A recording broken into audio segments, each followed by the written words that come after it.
Welcome back, y'all. Day 2 of these short, scary stories. And I really hope that this one is actually scary or has some more intense moments. Again, we don't proofread these, and I probably should, but I won't.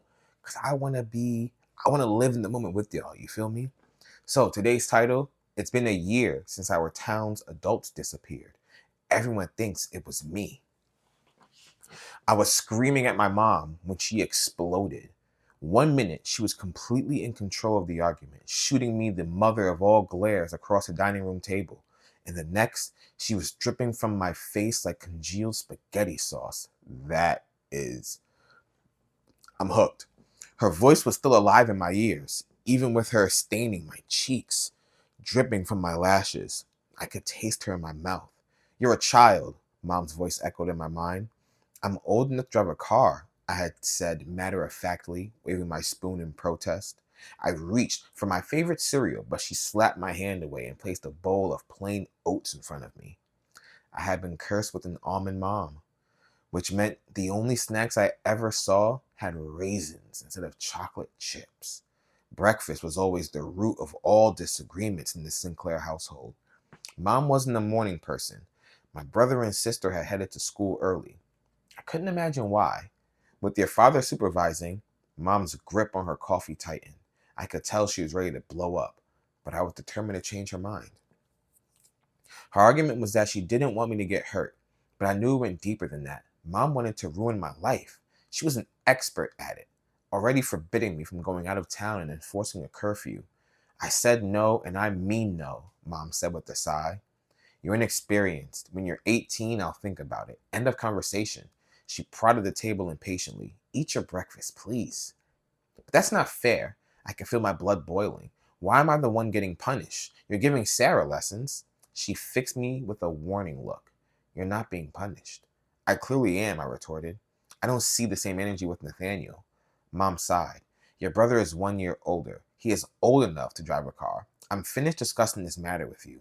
If you disagree, you're free to move out and make up your own rules. I slammed my spoon on the table, but Mom sipped her coffee. End the conversation. You're not even being fair. Mom's eyes narrowed, and she put heavy emphasis on the word of con. I didn't even want to hear it. She was so stubborn, even more childish than me, and I was supposed to be the kid. Instead of listening to her, I pressed my hands over my ears and screamed in frustration. My own words trembled on my lips, halting when something warm splashed across my face, followed by a high-pitched ringing in my ears. I felt the shock of it, rich copper filling my mouth and splattering over my eyes. Ooh. Initially, I thought she'd gone to the extreme and thrown her coffee in my face. But coffee wasn't as thick and coppery, clinging to my lashes and blurring my vision. It sounded like a nuclear bomb had gone off right in front of me. A slowly expanding bright light, darkness speckling across my eyes. And then nothing. Mom was there, scowling at me disapprovingly. And then she wasn't. I remember her face being carved with morning sunlight filtering through the blinds, her loose ponytail trailing down her back, and her bright pink bathrobe. I blinked slowly, the ringing sound growing louder, more intense, like a singular coin rattling around in my skull. The sunlight was still there, but it was blocked out, only existing in strands of glittering light peeking through the immense smear of red covering my eyes. She was everywhere, and yet also somehow still existing in front of me, her torso swaying back and forth like a bad fucking cartoon. Blinking red from my eyes, I could sense a cry slowly clawing its way up my throat. Different shades of red covered our kitchen, painting the walls and dripping from the countertop. The coin rattling in my skull stopped dancing. My ears popped, and the world came to a grinding stop around me.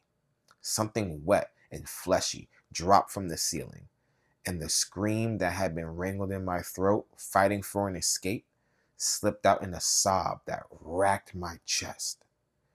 This story is longer than I thought it was going to be, so we are going to stop right there for suspense purposes.